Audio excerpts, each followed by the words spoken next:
So, ayun guys,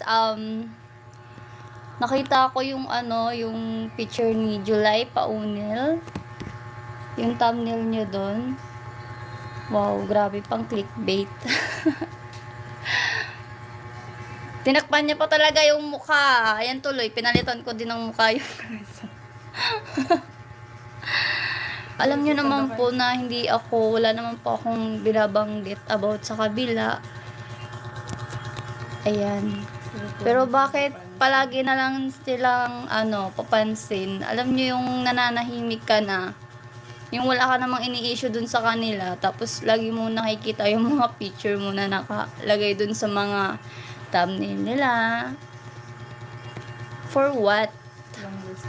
Grabe, yan tagal-tagal na, tapos di pa rin sila get over. Pang clickbait talaga.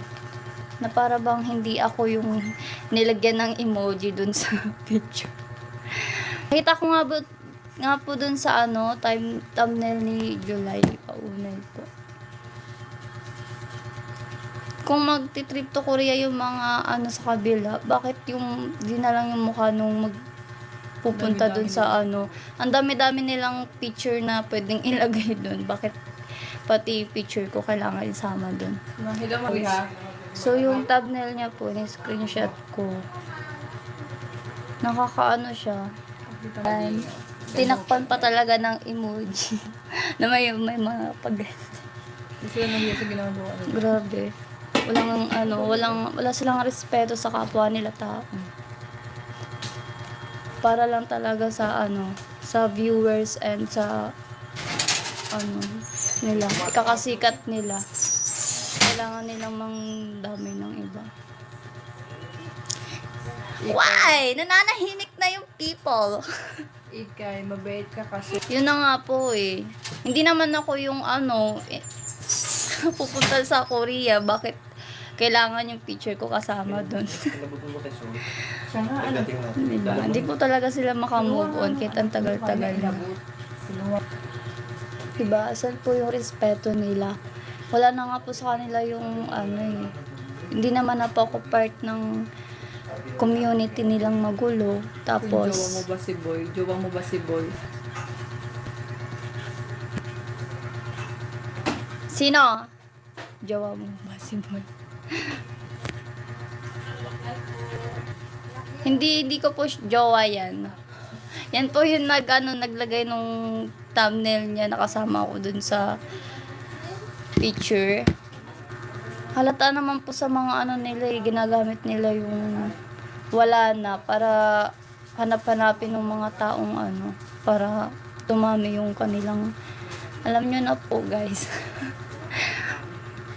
Yung actual naman po sa sa nagyayabang or what. Gusto ko lang naman po kasi na respeto naman po, 'di ba? Tapos may mga kanya-kanya naman silang sariling vlog, content, mga mukha nila. Bakit di na lang nila ilagay dun sa kanilang thumbnail? Tsaka ang dami po ng nila dun. Hindi naman po ako kasama dun. Hindi naman po ako kasali. Nakasira na nga sila ng ng reputasyon ng tao. Tapos ngayon na nananahimik na yung tao. Diyan kasi sila kumikita.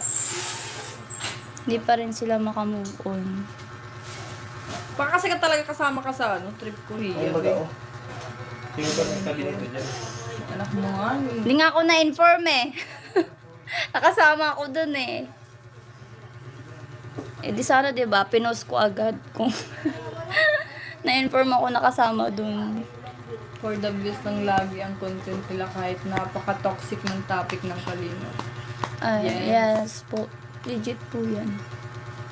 Kaya nga po pinili ko po yung landas na to kasi alam kong dito po dito po sa pinili kong magsarili is para meron po akong peace of mind at para makawala na rin po sa mga toxic na po nila community, pati na rin po dun sa mga nila. Grabe baga, Hindi ka pipigilan mo. grabe din sila mag-reaction eh. above the, below the belt na. Asan ang the best doon? Nasisira na yung reputasyon ng tao. Hindi man lang may pagtanggol, di ba? Tapos mismong ano pa nila, mga reactionist, yung pa yung mga sumisira ng reputasyon ng ano nila, bawat tao. ng mga binablog nila. Pag alam nilang hindi na okay, sila na yung gumagawa ng way para mas lalong masira yung tao dun sa nila. Ayaw ko na lang magbanggit. Kasi ranas ko na po. Kaya umalis na ako dyan. Kasi Mataas kasi views. mas gusto ko po ng katahimikan at magkaroon ng peace of mind. Jade, gusto nito ng akin. Kaya nga po ako nagsasalita kasi para din po magets dun sa Hindi pwedeng hindi magsasalita. kabila na bakit naka-thumbnail pa yung tao wala na nga doon sa kanila. Pero sila, matapos po nilang siraan yung tao, halos na yung tao sa mental health. Grabe na yung ginawa nila sa akin dati. Kulang na lang is saktan ko yung sarili ko dahil sa kanila. Tapos ngayon, hello! Actually, tama naman na yung karma is bumabalik po, di ba? So, yun. Na lang po natin na bahala na ang karma. At itong video na to ay gusto ko lang din naman linawin. Malinawan din sila. Hindi mo masasabi yan kasi alam nyo, madaling magsalita kasi wala kayo dun sa posisyon na kayo yung binablog. Alam nyo guys, panapanahon lang yan. Kung ano yung ginawa nila dun sa kapwa nila, bumabalik din sa kanila yun. Kaya sabi nga nila may bad karma and may good karma. So yun, ang bumalik sa kanila is, hindi ko alam kung bad karma or good karma. Di naman nila deserve yung good kasi sa paninira nila. Di ba? Ang dami nilang sinirang mental health ng vlog nila. Pag alam nilang di na kaya or sisiraan na nila.